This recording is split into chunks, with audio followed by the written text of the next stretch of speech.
करत अनेक रूप प्रभु धारण, केवल आप भक्ति के कारण।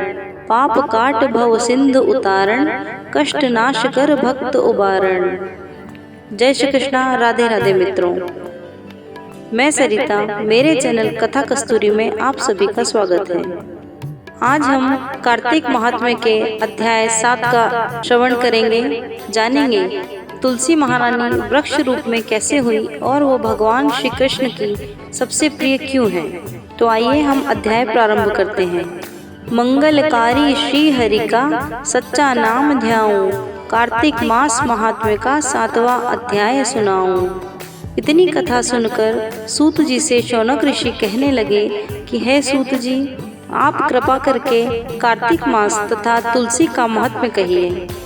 तब सूत जी कहने लगे कि हे ऋषि, जो तुमने मुझसे पूछा है, यही प्रश्न एक समय नारद जी से राजा पृथु ने किया था, और जो उत्तर नारद जी ने दिया वही मैं तुमसे कहता हूँ। एक समय राजा पृथु नारद जी से आदर पूर्वक पूछने लगे, हे नारद जी, भगवान नारायण को तुलसी क्यों इतनी अधिक प्रिय है? आप इसका महत्व कहिए। तब नारद जी कहने लगे, एक समय राजा इंद्रा बहुत से देवताओं और अप्सराओं सहित महादेव जी के दर्शन को गए। जब कैलाश पर पहुँचे तब एक बड़े भारी आकार वाले भयंकर नेत्रों वाले पुरुष को देखकर इंद्र ने पूछा कि तू कौन है और शिव कहाँ है?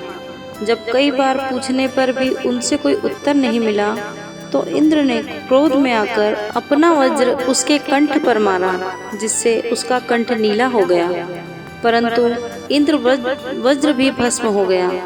फिर उसकी आंख से ऐसी प्रचंड अग्नि निकली मानो इंद्र सहित सारे संसार को भस्म कर देगी।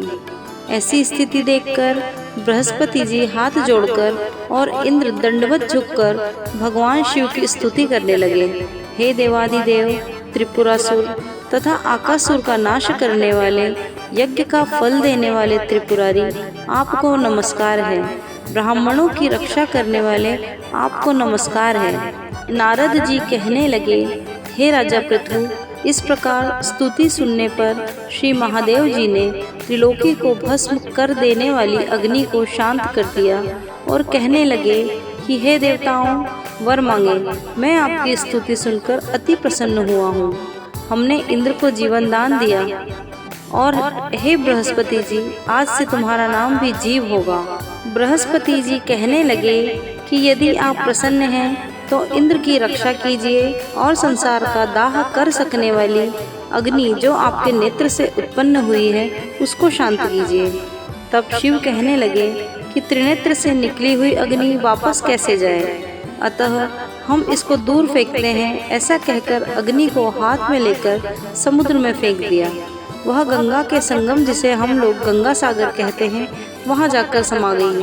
गिरते ही वह अग्नि बालक रूप में परिवर्तित हो गई और रोने लगी। उसके रोने की आवाज से पृथ्वी कांपने लगी तथा सातों लोग बहरे हो गए। ऐसा आश्चर्य देखकर वहां पर आए हुए ब्रह्मा जी, जो समुद्र की गोद में बालक को देखकर आश्चर्य से पूछने लगे कि यह बालक किसका है। समुद्र ने बड़े आदर से बालक को उठाकर ब्रह्मा जी की गोद में दे दिया और कहने लगे, यह मेरा पुत्र गंगा से उत्पन्न हुआ है, आप इसके जात कर्म करिए। फिर उस बालक ने ब्रह्मा जी की दाढ़ी पकड़कर इतनी जोर से मरोड़ी कि ब्रह्मा जी के नेत्रों से आंसू गिर गए। किसी प्रकार दाढ़ी छूटी तो ब्रह्मा जी ने कहा, इस बालक ने हमारी आंखों से जल निकाला है, अतः इस बालक का नाम जालंधर होगा, परंतु यह शिव के अतिरिक्त और किसी के हाथ से नहीं मरेगा, क्योंकि यह शिव के अंश से ही उत्पन्न हुआ है। यह अभी युवा हो जाएगा। तब ब्रह्मा जी ने शुक्राचार्य को बुलाकर और उसका राज्याभिषेक कराया और अंतर्ध्यान हो गए। तब समुद्र ने कालनेमी की कन्या वृंदा के साथ उसका विवाह कर दिया, जो कि पतिव्रताओं में सबसे प्रथम और अति सुंदर थी। परम सुंदरी वृंदा के साथ विवाह कर जालंधर अति प्रसन्नता से दिन बिताने लगा। जब जालंधर घर में आता तो वृंदा अपने हाथ से पंखा झलती। वह अपने पति को नारायण समझकर उसकी सेवा किया करती थी। इसके बाद नारद जी कहने लगे, हे राजा पृथु, अब मैं पतिव्रता स्त्रियों के कुछ लक्षण तुमसे कहता हूँ। पतिव्रता स्त्री अपने पति के दुख में दुखी और सुख में सुखी होती है। परदेश जाने पर दुखी और पति के मर जाने पर सती हो जाती है। पति के पाप तथा पुण्य को आधा बांटने वाली स्त्री को अपने पति के मर जाने पर स्वेच्छा से सती हो जाना चाहिए। जो स्त्री सती हो जाती है वह अपने पति के साथ अपने शरीर के 3.5 करोड़ रोमों के अनुसार 3.5 करोड़ वर्षों तक अपने पति के साथ स्वर्ग में वास करती है। इतना कहकर नारद जी बोले, हे राजा पृथु, देवताओं से डरकर जो सब दैत्य पाताल में भाग गए वे जालंधर का अभय पाकर फिर पृथ्वी पर आकर घूमने लगे हैं। उसी समय जालंधर ने कटे सिर राहु को देखा तो उसने शुक्राचार्य से इसका कारण पूछा। तब शुक्राचार्य ने समुद्र मंथन तथा देवताओं द्वारा रत्नों के हरण की कथा सुनाई। इस प्रकार पिता का मंथन और दैत्यों का अनादर सुनकर जालंधर ने क्रोध में आकर घसमर नाम वाले दूत को बुलाकर इंद्र के पास भेजा। घसमर दूत इंद्र की सभा में जाकर अभिमान पूर्वक इंद्र को नमस्कार किए बिना कहने लगा कि दैत्यपति जालंधर ने जो कुछ कहा है वह सब सुनो। हमारे पिता का मंथन करके जो तुमने रत्न लिए हैं उन पर तुम्हारा कोई अधिकार नहीं। अब वे रत्न स्वेच्छा से वापस कर दो। घसमर के ऐसे वचन सुनकर इंद्र भय और विस्मय से कहने लगा, समुद्र सदैव हमारे शत्रु दानवों की रक्षा करता है, अतः हमने उसको मथ कर रत्न लिए हैं, इसीलिए उन रत्नों पर दैत्यों का कोई अधिकार नहीं है। दूत ने ये सब समाचार जालंधर से जाकर कहा तो वह अत्यंत क्रोधित हुआ और देवताओं को जीतने का उपाय सोचने लगा। उसने सब दिशाओं तथा पाताल में अपने दूत भेजकर सब दैत्यों को बुलाया और शुंभ तथा निशुंभ को अपने सेनापति बनाकर स्वर्ग के नंदन वन में जाकर इंद्र की अमरावती पुरी को सब ओर से घेर लिया। तब देवता भी युद्ध के लिए बाहर निकल आए और अनेक प्रकार के शस्त्रास्त्रों से देवताओं तथा दैत्यों का युद्ध होने लगा। वे सब एक दूसरे को मार मार कर गिराने लगे। चारों ओर रक्त बहने लगा। मृत होकर गिरे हुए घोड़ों तथा हाथियों से पृथ्वी भर गई। उधर युद्ध में मारे गए दैत्यों को शुक्राचार्य अपनी संजीवनी विद्या से जीवित करने लगे। इधर बृहस्पति जी द्रोणाचल की दिव्य औषधियों द्वारा देवताओं को जीवित करने लगे। उधर जब देवताओं के जीवित होने का वृत्तांत दैत्यों ने शुक्राचार्य से जाकर कहा तो जालंधर दैत्य ने अपने अनुचरों को द्रोणाचल पर्वत को समुद्र में फेंकने का आदेश दिया। तब दैत्यों ने द्रोणाचल पर्वत को उठाकर समुद्र में फेंक दिया और फिर आकर युद्ध करने लगे। जब देवताओं को जीवित करने के लिए औषधि लेने बृहस्पति जी द्रोणाचल पर्वत की ओर चले गए तब दिव्य पर्वत को न देख तथा देवताओं का दैत्यों के द्वारा निरंतर संहार होते देखकर वे घबरा गए और कहने लगे कि हे देवताओं, शीघ्र ही यहाँ से भागो। यह दैत्य शंकर के अंश से उत्पन्न हुआ है, इसीलिए वो तुमसे पराजित नहीं होगा। अपने गुरु की यह बात सुनकर देवता भय के कारण 10 दिशाओं में भागने लगे और जालंधर दैत्य ने जीत के नगाड़े बजाते हुए देवों की अमरावती नगरी में प्रवेश किया। सब देवता भय के मारे सुमेरु पर्वत की कंदराओं में जाकर छिप गए। सब देवों के भाग जाने पर जालंधर इंद्र की पुरी अमरावती को शुंभ निशुंभ के अधिकार में सौंपकर स्वयं देवताओं का पीछा करने के लिए सुमेरु पर्वत की ओर चला गया। इंद्रादिक सब देवता जालंधर को फिर आता हुआ देखकर भगवान विष्णु की स्तुति करने लगे। बोले, हे मत्स्य कच्छ आदि अनेक रूप धारण करने वाले, भक्तों के दुखों का नाश करने वाले, सारी सृष्टि का पालन तथा संहार करने वाले, शंख चक्र गदा और पद्म को धारण करने वाले, आपको नमस्कार है। हे लक्ष्मीपति, दैत्यों का नाश करने वाले, पीताम्बरधारी, शरणागतों के रक्षक, आपको हम सबका नमस्कार है। हे देव, जालंधर दैत्य से दुखी हम सब देवताओं का संताप हरो। सूर्य और चंद्रमा आपके नेत्र हैं, आपको बारंबार नमस्कार है। इसके बाद नारद जी बोले, हे राजा पृथु, जो कोई भगवान की इस संकट नाशक स्तुति को सुनता है उसके संकट नष्ट हो जाते हैं। भगवान विष्णु देवताओं की स्तुति सुन और उनको दुखी जानकर शीघ्रता से उठ गरुड़ पर सवार होकर जाने लगे तो लक्ष्मी जी ने पूछा कि भगवान आप कहाँ जा रहे हैं। तब उन्होंने उत्तर दिया, तुम्हारे भाई जालंधर से पीड़ित देवताओं की सहायता के निमित्त जा रहा हूँ। तब लक्ष्मी जी कहने लगी, हे भगवान, मैं आपकी परम प्रिय हूँ, तब आप मेरे भाई को कैसे मारेंगे। तब भगवान ने कहा कि शंकर से उत्पन्न और ब्रह्मा जी के वचन से हम जालंधर को कदापि नहीं मारेंगे। ऐसा कहकर शंख चक्र और खड्ग लेकर जालंधर के साथ युद्ध के लिए चल दिए। जिस समय भगवान युद्ध के लिए गए तो बहुत से दैत्य गरुड़ के पंखों के वेग से ही मारे गए। पवन से पीड़ित दैत्यों को देखकर जालंधर को अत्यंत क्रोध आया और वह भी विष्णु के सम्मुख युद्ध को चला गया। उस समय भगवान विष्णु और जालंधर दैत्य का महाघोर युद्ध हुआ। आकाश बाणों से ढक गया। तब भगवान ने जालंधर के ध्वजा, छत्र, घोड़े और धनुष सब अपने बाणों से काट डाले। जालंधर ने भी गरुड़ के मस्तक पर गदा मारी, जिससे गरुड़ मूर्छित होकर गिर गया। भगवान ने उसकी गदा को अपनी तलवार से काट दिया। फिर दोनों का मल्ल युद्ध हुआ। जालंधर ने भगवान की छाती में मुक्का मारा। उस समय भगवान और जालंधर के इस घोर युद्ध को देखकर सारा संसार भयभीत होकर कांपने लगा।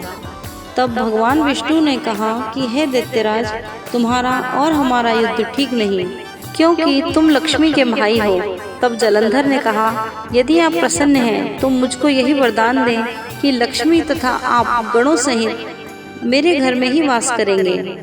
एवतमस्तु, ऐसा ही होगा, कहकर श्री हरि भगवान लक्ष्मी जी सहित जालंधर नगर में चले गए।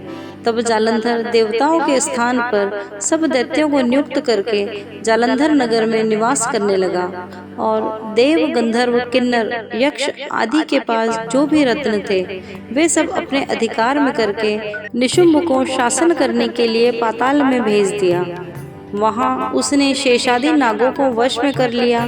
इस प्रकार जालंधर देव, गंधर्व, किन्नर, यक्ष और मनुष्य सबको अपनी प्रजा बनाकर पुत्र समान तथा धर्म नीति से उनका पालन करते हुए त्रिलोकी का राज्य भोगने लगा। नारद जी बोले, हे राजा पृथु, एक समय भगवान के दर्शन करने तथा जालंधर की राज्य लक्ष्मी जी को देखने के लिए हम भी वहाँ गए। नारद जी कहने लगे, हे राजा पृथु, जालंधर ने हमारा बड़ा आदर और सत्कार किया। भक्ति भाव से पूजन करके कहने लगा, महाराज, आपका कैसे आगमन हुआ, हमारे लिए क्या आज्ञा है।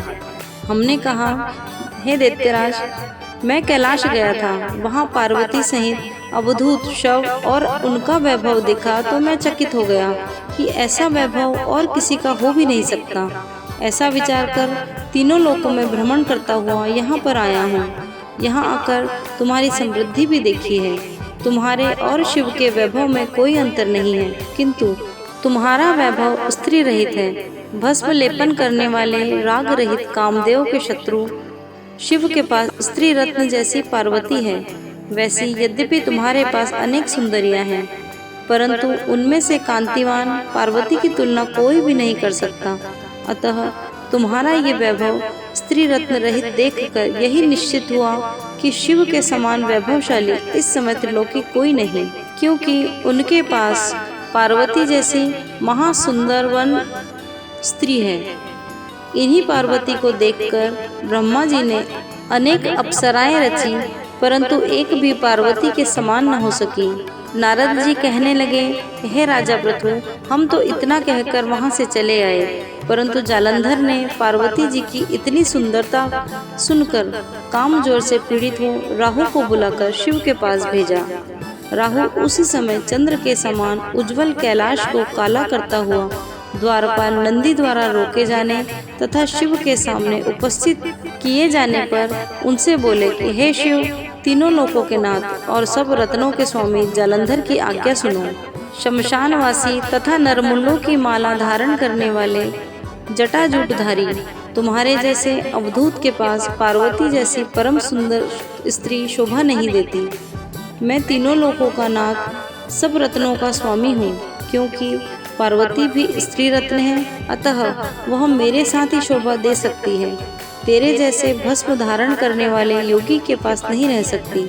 नारद जी कहने लगे कि हे राजा पृथु, राहु के इतना कहते ही श्री शिव जी ने अपनी भ्रकुटी में से एक अति भयंकर पुरुष को उत्पन्न किया, जिसका मुख सिंह के समान तथा जलती हुई अग्नि के समान लाल लाल नेत्र और शरीर पर खड़े हुए बड़े बड़े बाल थे। उत्पन्न होते ही जब वह राहु को खाने के लिए आगे बढ़ा तो राहु भयभीत होकर कहने लगा कि हे शिव, मैं ब्राह्मण हूँ और दूत भी, अतः तुम मुझको मत मारो। ऐसा कहने पर शिव ने राहु को पकड़कर आकाश में फेंक दिया। इसके बाद वह भयंकर पुरुष जो भगवान शिव की भ्रकुटी से उत्पन्न हुआ था, वह राहु को छोड़कर शिव के पास आया और कहने लगा कि मैं भूखा हूँ, मुझे खाने के लिए कुछ दो। तब शिवजी कहने लगे कि तुम अपने हाथ पैरों को खाओ। ये सुनकर वो आज्ञा का पालन करता हुआ अपने हाथ पैर खाने लगा। जब वह हाथ पैरों को खाता हुआ सारे धड़ को खा गया, केवल मुख ही बचा, तब शिवजी ने प्रसन्न होकर कहा कि आज से तुम्हारा नाम कीर्ति मुख होगा और तुम हमारे द्वारपाल होंगे। पहले तुम्हारी पूजा होगी, तुम्हारी पूजा बिना हमारी पूजा निष्फल होगी। अतः इसीलिए मंदिर के बाहर एक मुख बना होता है, यही द्वारपाल कीर्ति मुख है।